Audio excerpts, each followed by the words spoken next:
Welcome to True Crime Garage. Wherever you are, whatever you are doing, thanks for listening. I'm your host, Nick, and with me, as always, a man that's driving a four-wheeler on the highway through the danger zone.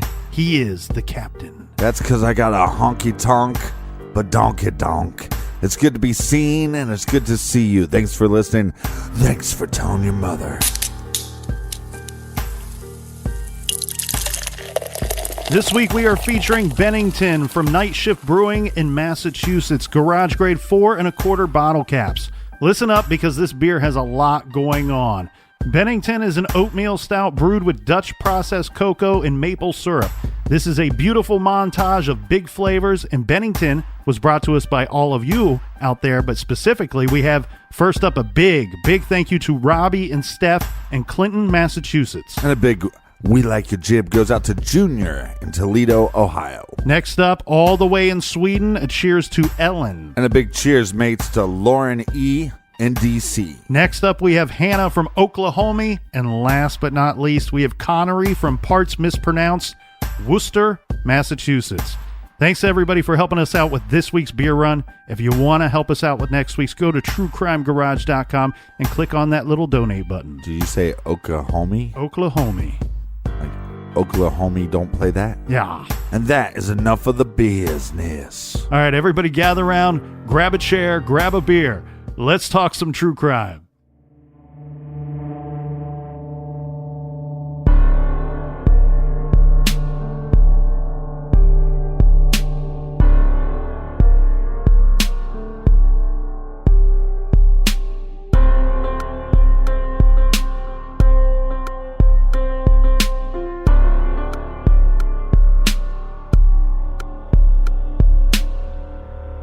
The definition of the murder gene is that it is a DNA genetic variant that some scientists propose predisposes an individual to berserk violence.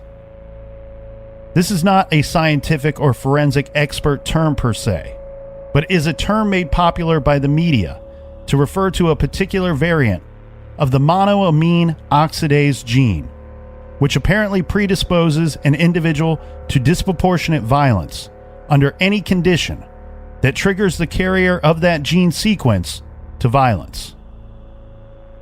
As referred to in the death penalty case of Mobley v. the State of Georgia, the murder gene is, quote, a possible genetic basis for violent and impulsive behavior in certain individuals, end quote. It is also known as the rage gene, or even more commonly, the warrior gene, because of the theory that persons with this gene would likely have been the most efficient berserk warriors on a field of battle. The murder gene, as the theory goes, suggests that behavior and activities from infancy into childhood and through adulthood were not the products of free will as society defines this term, because the individual lacked the ability to make non-impulsive, considered choices about his or her life's path. Again, this is not a scientific nor forensic term per se, but it is certainly worth exploring. It's the age-old question of nature or nurture. This week, we discuss a case that begs the question, are some people born to kill?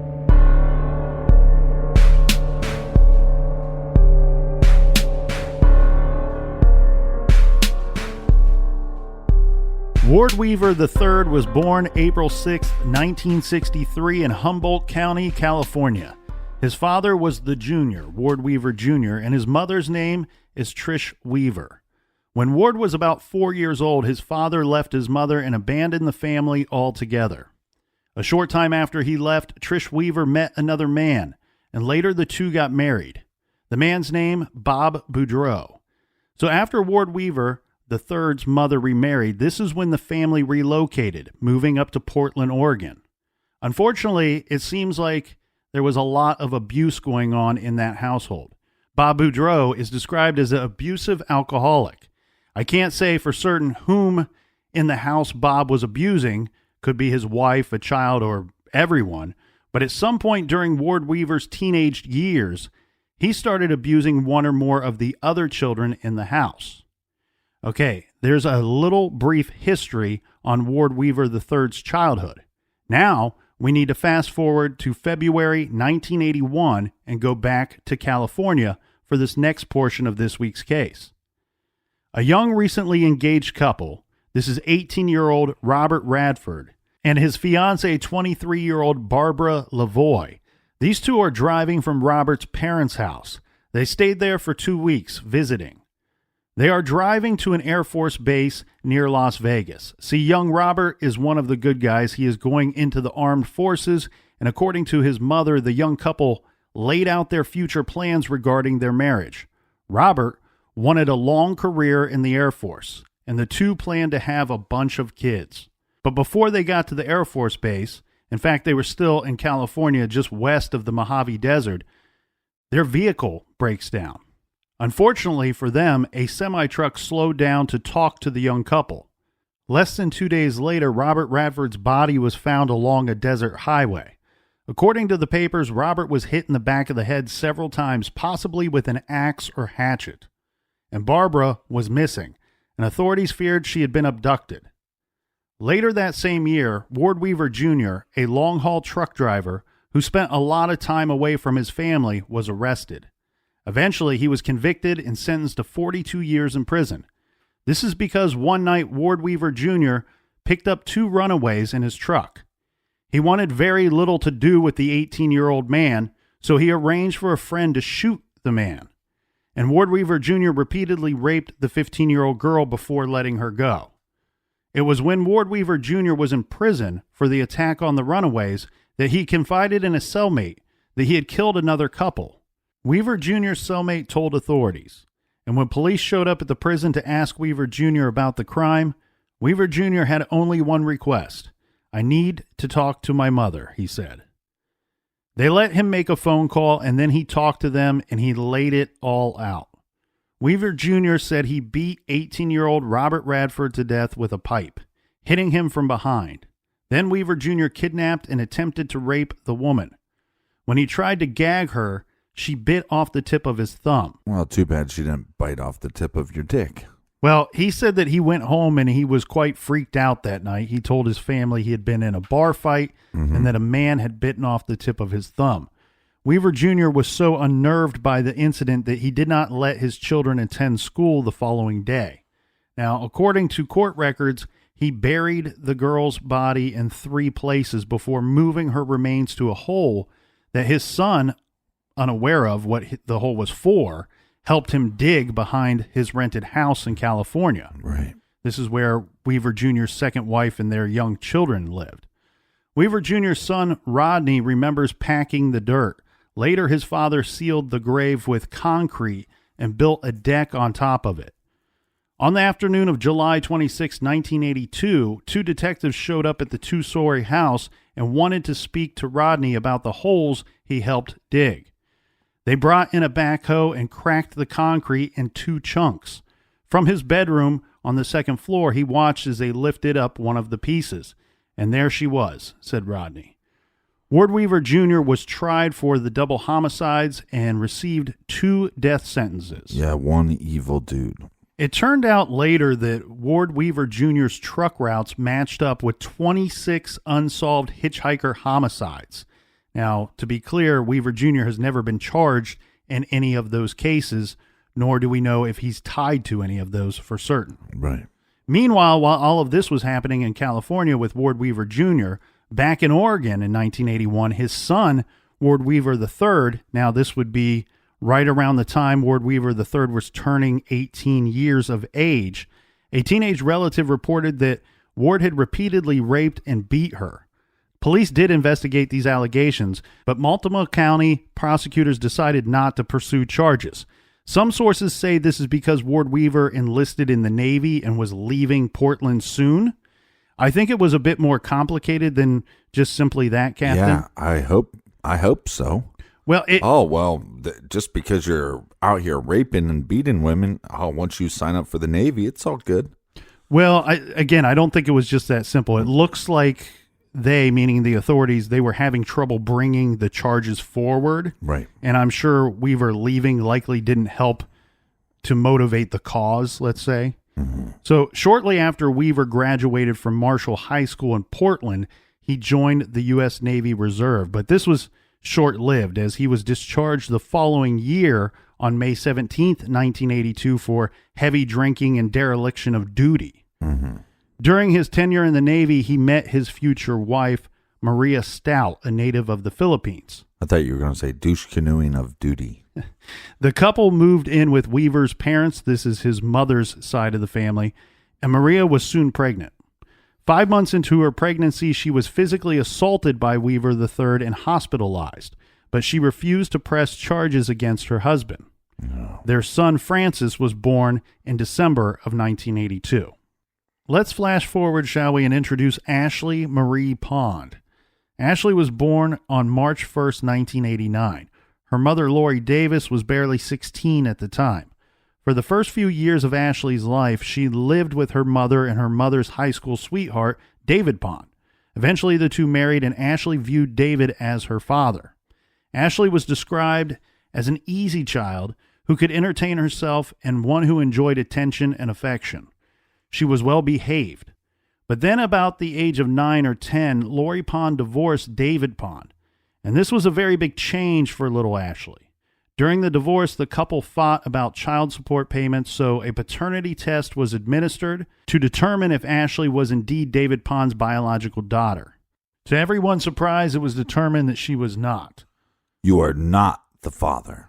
Wesley Rutger was her real father. She began to visit her biological father, staying with him on the weekends. It was during this time that friends and family noticed Ashley was becoming angry and confrontational. She really did not want to spend time with her biological father, and she did not enjoy staying with her father. Right. It took some time, but eventually Ashley told her mother that Wesley Rutger, her biological father, had sexually abused her during her visits to his home. In January of 2001, Wesley Rutger was indicted on 40 counts of rape and sexual abuse. Later, in a bad plea deal, he was able to plead no contest to one of the counts and was released. During the following months, the police were called out to the Pond apartment for various reasons, including an allegation that Lori, Ashley's mother, was drunk and neglecting her children. By April 2001, Ashley Pond was spending a lot of time over at the house of a friend, Mallory Weaver, daughter of Ward Weaver III. In early spring, a report was made by Linda Verdon, Ashley's reading teacher at Gaffney Lane Elementary. This report was given to the principal, Chris Mills. She said that she saw Ward Weaver kiss Ashley on the lips. Regardless of this, Ashley seems to be finding some comfort at the Weaver home, or at least enjoying spending a lot of time, with her friend. According to the Portland Tribune, Ashley spent almost the first half of 2001 with the Weaver family, even joining Ward Weaver, Weaver's girlfriend, and Weaver's daughter, Mallory, on a 2-week vacation to California in late June and early July of 2001. The calls to the police about disturbances at Ashley's mother's apartment continued over the next few months, and Ashley spent more and more time with the Weavers. Then in early August, so just about 1 month after Ashley went on vacation with the Weavers, Ashley very bravely confided in her reading teacher, Linda Verdon, that Ward Weaver had molested her. According to Ashley, she said Ward Weaver III was molesting her, and Weaver used Ashley's biological father's pending rape trial as the threat to keep her quiet.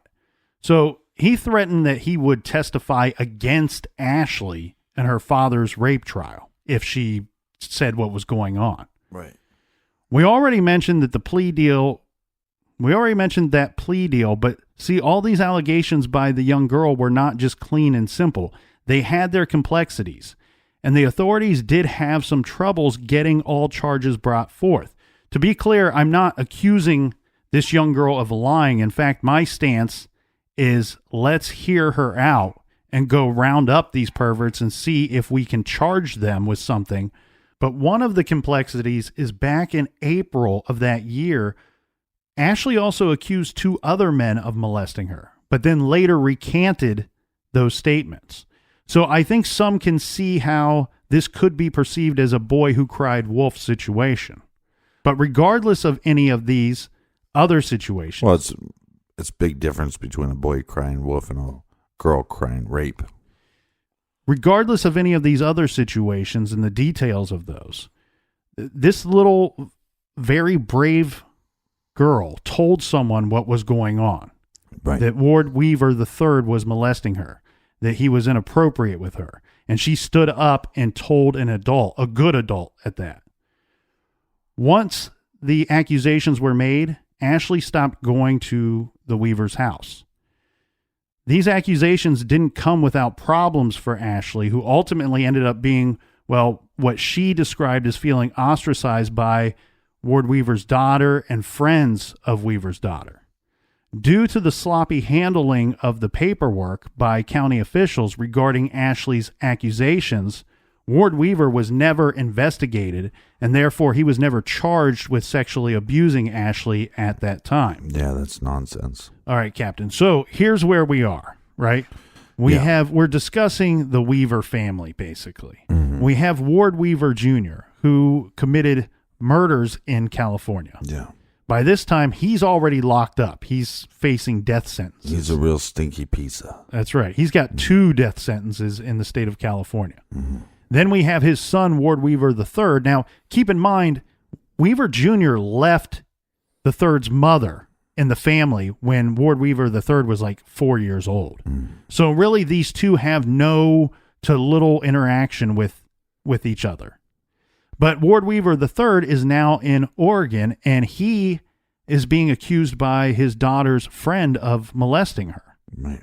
And as we stated, due to some kind of slip up in the paperwork, lazy work, sloppy work, whatever you want to call it, that accusation is not really investigated, even though, in my opinion, it's reported by a reputable report coming from her school. This was her school stating this. Yeah. I understand that there's problems going on at her house, at Ashley Pond's house, with the police showing up with the situation with her mother. Right. But this little girl, regardless of, I referenced a boy who cried wolf situation. Regardless of that, this girl can't catch a break. She's gone through some very tough times. She's had a shitbag for a biological father who wasn't there. And then when she goes to visit him, he's accused and was charged with 40 counts of rape or molestation charges. Yeah. He's able to plea down to 1 count of that. And then we have these other accusations going on with Ward Weaver III, not investigated. But into the fall of 2001, things started to look up for Ashley, who's obviously been through so much in her short life. Life seemed to settle down. Ashley's grades were improving, and her family and home life was improving as well. And the bright side of Ashley's personality was returning. Unfortunately, as Christmas approached, sources say Ashley and Ward Weaver's daughter Mallory, the 2 girls who were once friends, they were both on the dance team together, they partially renewed their friendship. Now on to the day in question, Captain. Right. According to the Portland Tribune, on January 9th, 2002, Lori Pond, Ashley's mother, says Ashley got up just like any other day. Ashley got ready for school, and Lori heard Ashley say goodbye. This was around 8:15 a.m. This was when she was heading out to catch her school bus. Ashley never reported to school that day. In fact, her friends would later say Ashley never got on the bus and never arrived at the bus stop. The report that went out on January 9th, 2002, this was a Wednesday, in Oregon City, Oregon, Ashley Pond, age 12, disappeared on her way to meet the school bus. It was just after 8 a.m., and Ashley was running late. The bus stop was just 10 minutes from the New Well Creek Village Apartments where Ashley lived with her mother. Again, Ashley Pond never got on the bus, never made it to her middle school that day. Because they had no eyewitnesses, authorities were looking into the possibility that she never made it out very far from the apartment complex itself where she lived. Neither her mother nor most of her friends believed she had run away. The local authorities jumped on this right away, but the problem they very quickly ran into, no one saw anything out of the ordinary. No one saw Ashley get into a vehicle. No one saw her in any type of struggle.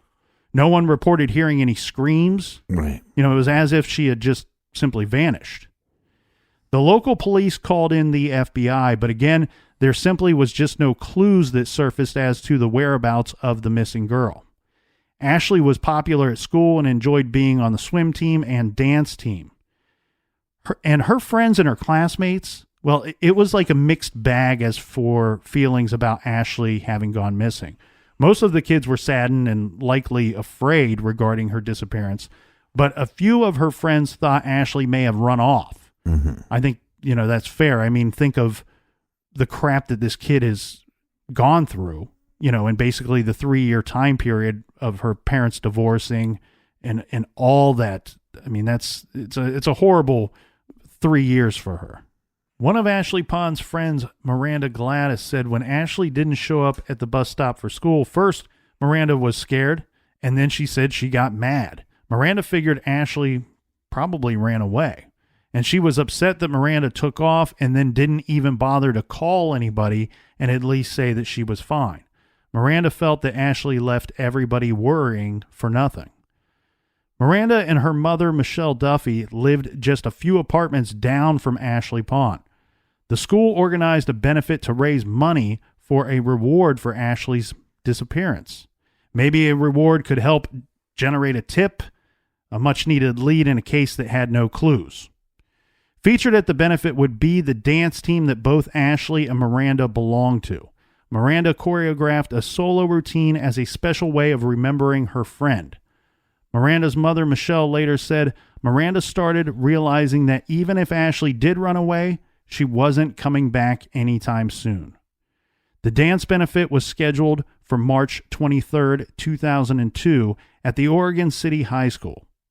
But Miranda would not be in it because on Friday, March 8th, just 2 months after Ashley disappeared, 13-year-old Miranda Gladys got up just like any other day. She got ready for school. Miranda's mother, Michelle Duffy, left for work within 30 minutes before Miranda would typically leave for school.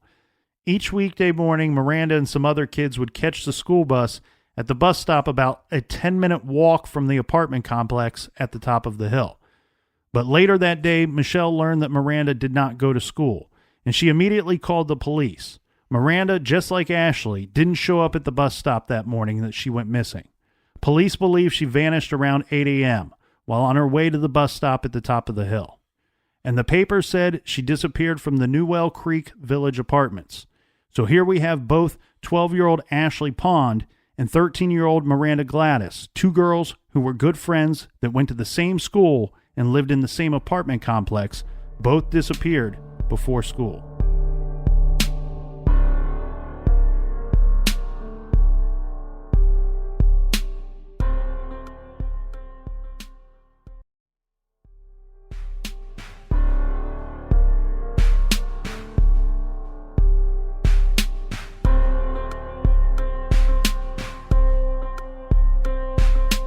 All right, cheers, mates. This is a lot to unpack, but let's try to do this slowly.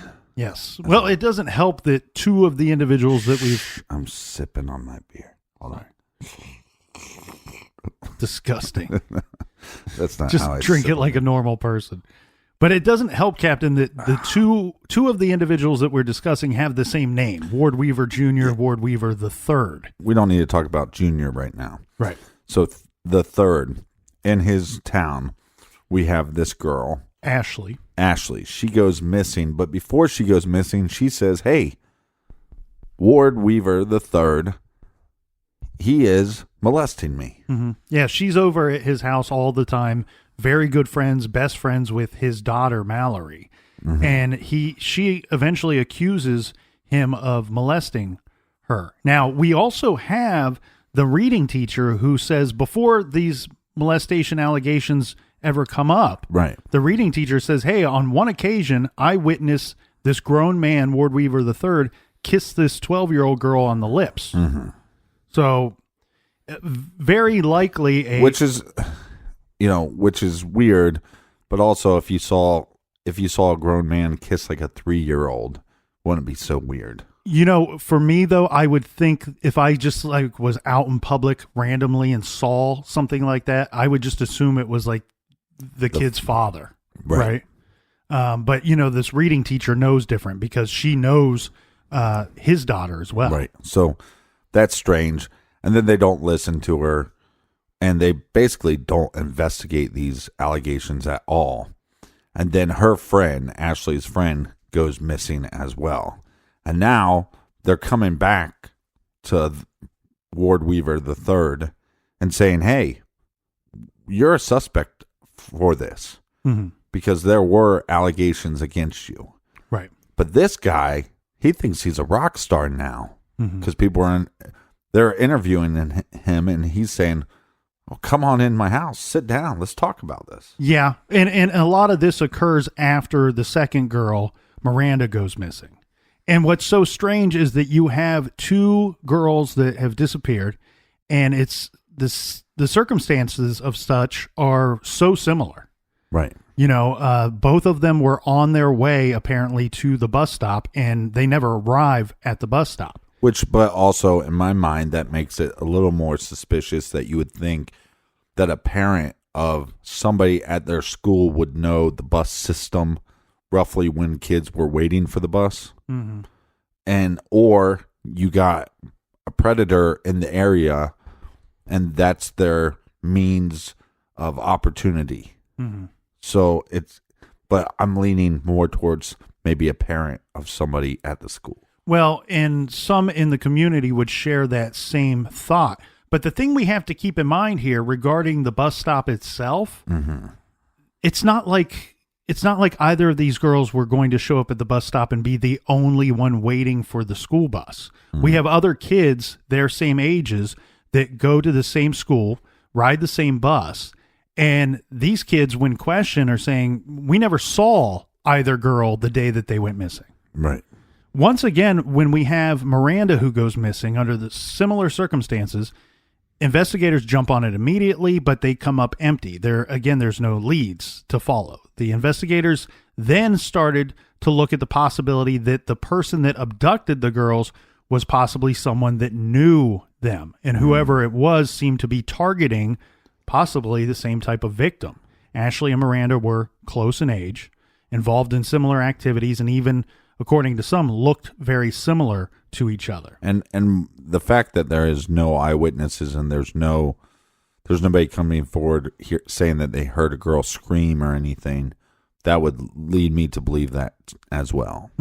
Well, and you and I know that a lot of times what investigators are looking for when there is a possible stranger abduction or any type of child abduction, they want a car. They want a vehicle description of what to be looking for. Or a van. Yeah.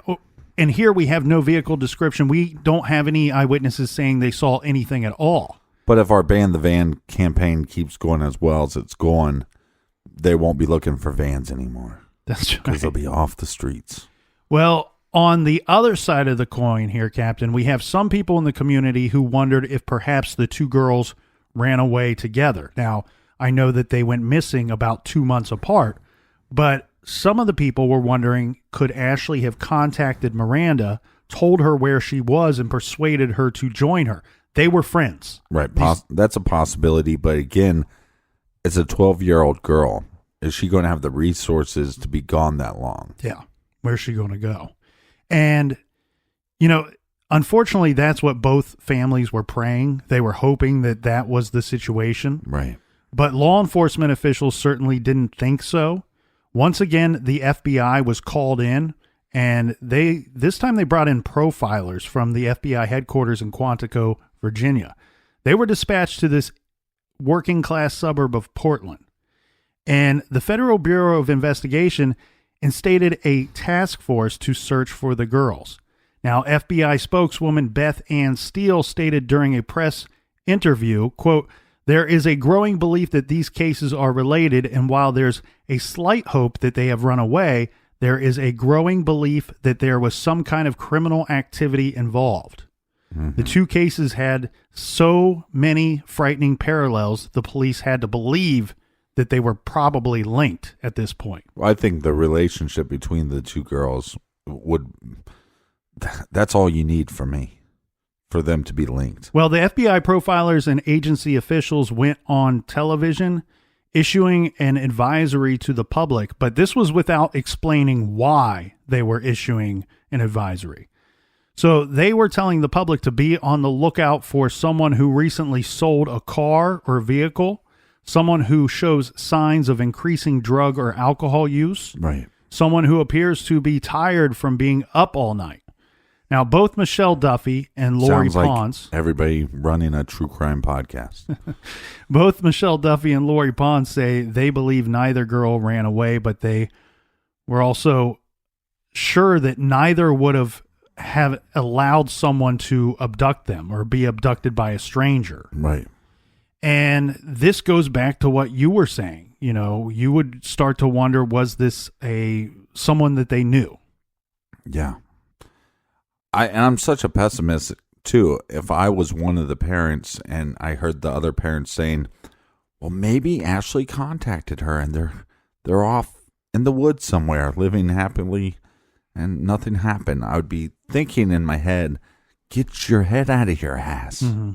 That's not a possibility. Well, I think that comes from the public, and it may have come from Ashley's school, that speculation, right. Because some people there at the school knew a lot of the terrible stuff that was going on in Ashley's life, personal life outside of school.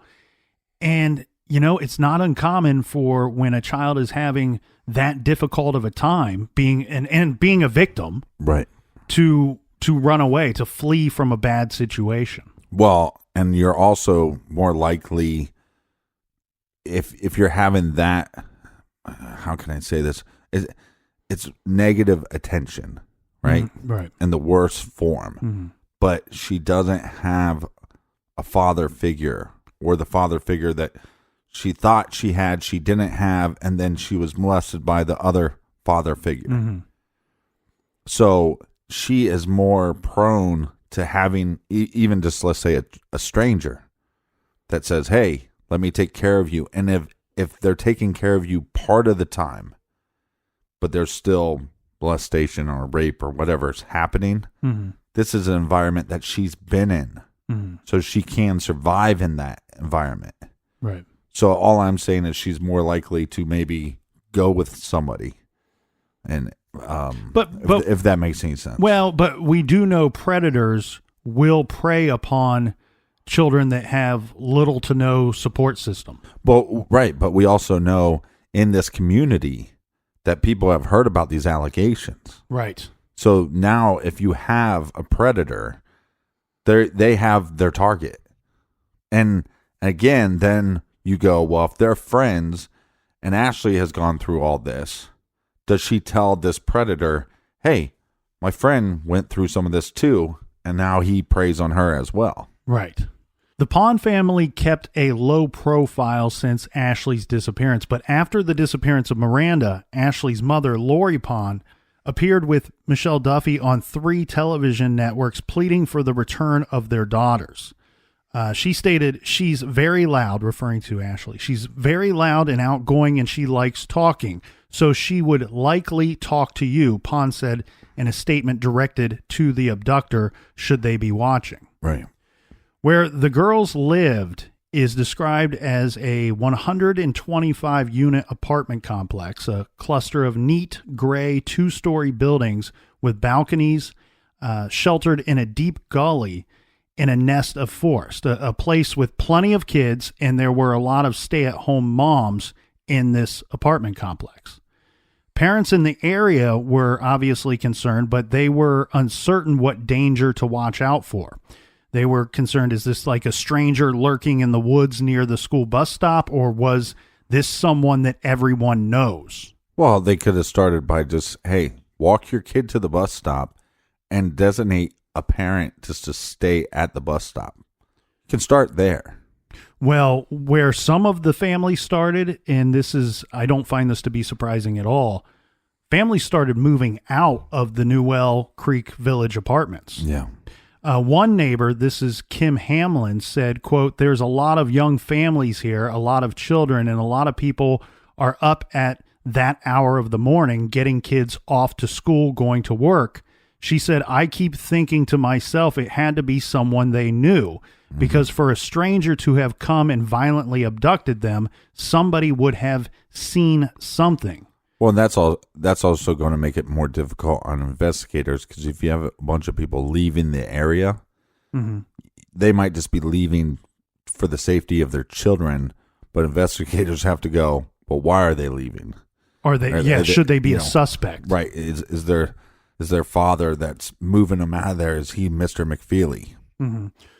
Kim Hamlin added, I personally don't feel comfortable and safe for my child unless he's in the house under lock and key. So obviously at least one parent, many parents probably feeling the same way that you're feeling, Captain. Well, there was a long time ago, I remember there was this family that was arrested because they had cages for their kids.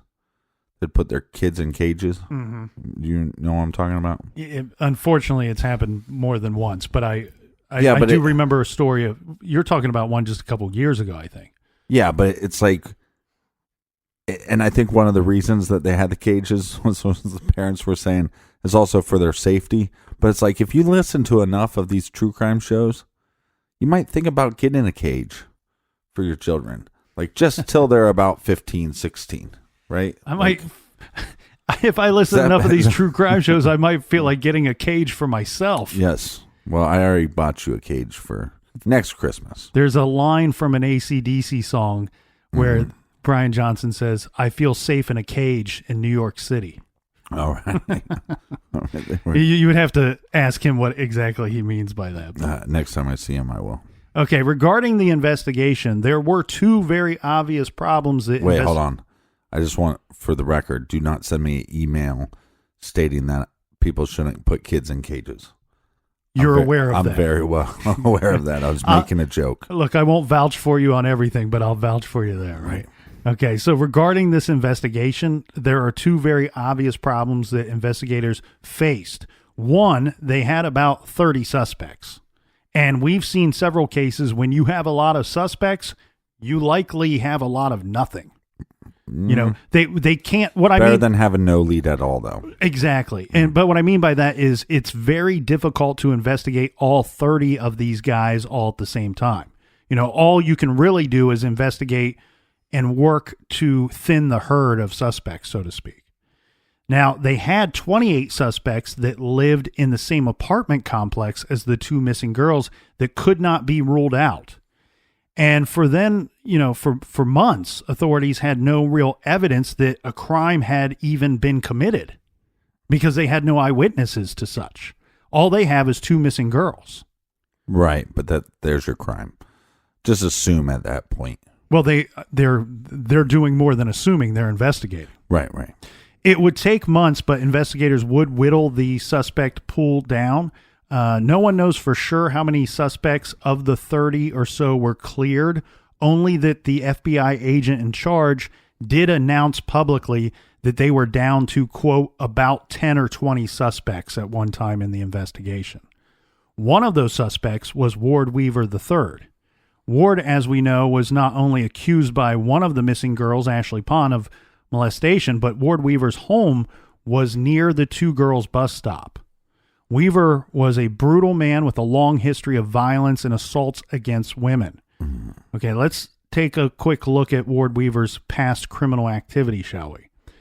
On June 15th, 1986, Ward Weaver III, then 23 years old, was picked up outside of a bowling alley in Fairfield, California by the young daughters of a friend. After feuding with his wife, Weaver consumed 6 beers, 6 vodka screwdrivers, a little marijuana, and a gram of powdered speed.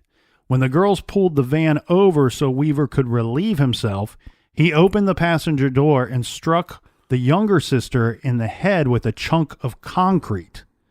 He then grabbed the 16-year-old driver, put her in a headlock, and pulled her to the floor. Now, I'm a little clueless as to the rest of the details of this assault, but he was charged with this assault, and he did serve 3 years in prison for his actions on that night. Yeah, if you hit somebody with concrete, it should be attempted murder. Right. Right. In January of 1988, Ward Weaver III was released from prison in California, and this is when he and his wife moved to Canby, Oregon, where they briefly operated a gift shop. So she stayed with him. Yes. Oh, great. In 1993, Maria Weaver files a restraining order against Ward Weaver and ends their marriage. Ward Weaver was getting involved in selling cocaine and methamphetamine at the time. This is according to police records and family interviews. Mm-hmm. Then in 1994, Weaver III, then 31 years of age, beat his new 18-year-old girlfriend, Christy Sloan, with a cast iron skillet in their Portland apartment. For this, Weaver was jailed, but the charges were dropped after Sloan told a prosecutor she was so afraid of Weaver that, she was too terrified to testify against him in court. See, now tell me if I'm right or wrong. Like, I know now that if somebody calls the police, back in the day, if they showed up and the girl was beat up or the guy was beat up, if nobody was going to press charges, they wouldn't take anybody away. Yes, and this varies by state to state, and it has changed throughout the years. Right, but that was back then. But now you show up and there's signs of physical abuse, they take somebody away. Mm-hmm. Period. Mm-hmm. Now, that doesn't mean that the charges will be pressed, but I do know, and correct me if I'm wrong, that like in this case, right, we have this scenario where he beats this 18-year-old, mm-hmm. tells the prosecutor, hey, look, I'm too afraid to press charges. But nowadays, they will still press charges, or they can. Yeah, but it can still be a sticky situation, because the way I see this going down is we have the prosecutor probably telling Christy Sloan, hey, we don't have really any evidence other than your testimony to hopefully get a conviction against this guy. So when you are a victim and you're very much afraid of this man, and you hear, even with your testimony, we don't know if he's going to get any jail time or get a guilty verdict. Right. I could see how somebody could be very easily scared off of testifying against him, especially if you knew that you had the means to probably just get out of the situation somehow, and maybe not make a lifetime enemy with somebody that I'm sure Christy Sloan, she knows firsthand that he's a violent maniac. Right, but I wish there was things in place in the system where they would go, okay, here's this scenario. We have evidence of the markings. We took pictures of that. We took a statement from her. So even though she's not willing to testify, we can still press charges against him. And then he realizes, and for the person, especially for the men that are beating these women, for them to understand that this person, it doesn't matter what you say to your girlfriend that you beat up, it's not on her to press charges. Mm-hmm. You see what I'm saying? And they're going to press charges against you no matter what. And, right. And so then that person can't go, well, it's this person's fault, if that makes sense. No, it makes 100% sense. Everybody, at the end of the day, everybody wants to be safe, and everybody wants all of their loved ones and all of the good people out there to be safe as well. The problem is implementing a system that allows for that. And I know I'm being kind of vague there, but again, if the prosecutor believes that the jury or judge will see a situation as a he said, she said, right, then that prosecutor is probably just being very upfront and honest with this victim and saying, unfortunately, we don't have a whole lot to work with here. Right.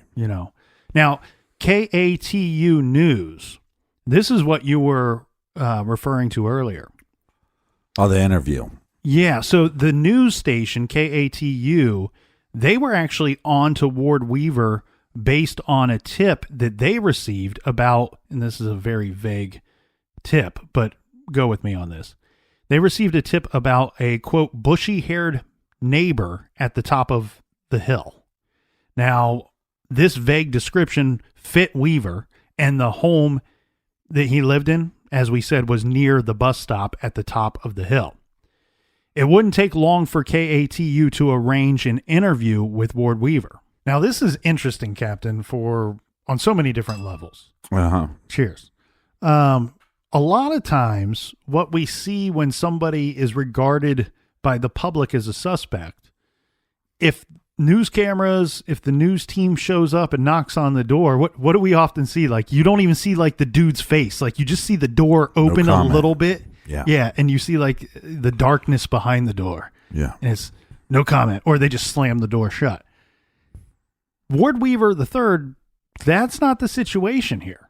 The news team shows up. They say, hey, look, you live by what police believe is a crime scene, even though we have no evidence of the abduction. We don't have any great leads. You're on their suspect list. We got this tip about a bushy-haired man that lives at the top of the hill near the bus stop, and we think you're that guy. He's like very outgoing and willing to talk with the news team, not so much so that he's like, hey, come on into my house. Doors wide open. Bring the cameras. And it's kind of like Mark Byers, right? Yeah, in a sense. No, you're actually spot on. I mean, very kind of outgoing and loves to talk. Mm-hmm. Loves to talk. I know somebody that likes to talk. I know two people that. Go ahead. Okay. So he invites the news team into his home with the cameras rolling, and he gives a very upfront interview regarding the missing girls and regarding his status as a suspect in their case. Mm-hmm. And he says, look, I have a daughter of my own. She's the same age as the two missing girls. I've had both the girls over to my home at different times because they are all friends. They live near one another. Yes, I see the kids walking up to the school bus, to the bus stop in the mornings and arriving in the afternoon and walking home. And he walks them through several rooms, if not most of his actual household. And then they go outside and continue the interview out there. And he states reasons why he understands that he's a suspect, but he also gives many reasons why he is innocent and that they are probably looking at the wrong guy. Yeah, which could come off multiple ways. Like this guy is trying to steer the narrative, or this guy has nothing to hide, so why is he concerned? He's just going to do anything that he can help the investigation out with. And the thing, too, is he does not appear to be like nervous or fidgety during any portion of this interview. In fact, he seems to enjoy having the camera on him, and he enjoys answering the questions. I mean, he's smiling and laughing from time to time during the course of this lengthy interview. And when you break it down, this is actually ends up only being a few minutes of TV on the news. But who knows how long they actually stayed at his home and spoke with him that day and how many questions he fielded. I heard it was 3 weeks. 3 weeks. He let him in there for 3 weeks. Now, no, but, some people, I mean, again, you just wonder if he got off on this on some way. Mm-hmm. Well, he certainly seemed to enjoy the spotlight. Now, behind the scenes, when the cameras are off, during this whole time, Ward Weaver is calling his half-brother. This is Rodney Weaver, who lives in Idaho. And during these phone calls, these lengthy phone calls, from time to time, he's complaining that, one, he believes his phone is tapped, that investigators are listening in on his conversations. He also believes that he's being followed by law enforcement in unmarked cars. Well, if you're a suspect, then that might be something that they do. And he has told his brother, his half-brother, that the investigators have been questioning him often and that they were relentless during these questioning periods, pressing him to confess to the abductions of both Ashley and Miranda. Right. Now, Ward Weaver insisted it was all a simple mistake. According to Weaver, the police were on to the wrong guy. The only reason the police zeroed in on Ward Weaver as a suspect, according to Ward, is one, the police believed he was capable of killing Ashley and Miranda simply because of the grisly crimes committed more than 2 decades ago by his father, the long-haul trucker who murdered a young couple and buried the woman in the backyard. Right. And then number 2, Ward Weaver highlighted that his close ties to Ashley, one of the missing girls. And he did portray himself. He says he was a fatherly figure to this girl. But as we know, the family members were reminding authorities, look, Ashley had accused him of sexual abuse before she vanished. Right. Weaver publicly proclaimed his innocence, even though he drew attention to himself with claims that he was the prime suspect and had failed a polygraph test. Right. So this clown is basically going around saying, hey, guys, I am the number one suspect. Mm-hmm. I'm the whiz and nobody can beat me. Again, that goes back to what I referred to as him very obviously seeming to like the spotlight of standing in front of the news camera and being part of the interview process. Do we know if he actually took a polygraph test? Well, by his own admission publicly, he told people, hey, I'm so much a suspect, they brought me in for questioning and hooked me up to a lie detector test, and I failed. Well, he's so arrogant that he would be like, oh, you want me to take this polygraph test? Cool, I'll take one. Mm-hmm. You can't use it in court. But then he's going to go around, he's so braggadocious that he's going, hey, guys, I took one of their tests, and I failed it. Mm-hmm. What kind of piece of shit are you? Well, it's weird because you have to wonder, is that a shot at the, that's got to be a shot at the authorities. You know, look, I'm their prime suspect. I failed a polygraph, and here I'm still here living my life in my house near where they believe the crime scene is. Well, on top of that, he's also saying they're only looking at me for the stuff my father did.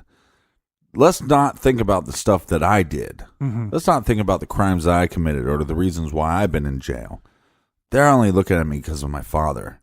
And by pushing that blame onto somebody else, anytime that somebody does that where it's so obvious you shouldn't be pushing the blame, those people normally have some issues.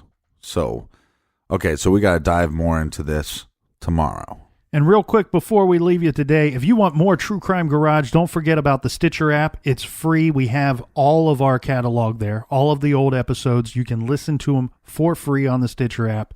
We also have our fantastic show that me and the Captain absolutely love, and we're so glad so many have joined in on our other show, Off the Record, available on Stitcher Premium. And people ask me all the time, what is off the record? Well, sometimes it's nonsense. We can't say it's off the record. Sometimes it's nonsense. But it's a lot of case updates. And the other thing that we've been doing lately is diving into little parts of big cases, mainly unsolved cases. And we've done, this week, we talked about the John Benet Ramsey case. And we're diving into this confession that was released by a known sex offender. So that's what we've been diving into this week. Check out Off the Record. And if you're looking for the link, it's pretty easy. Just go to our website, truecrimegarage.com, and click on the Off the Record link. It'll take you right there.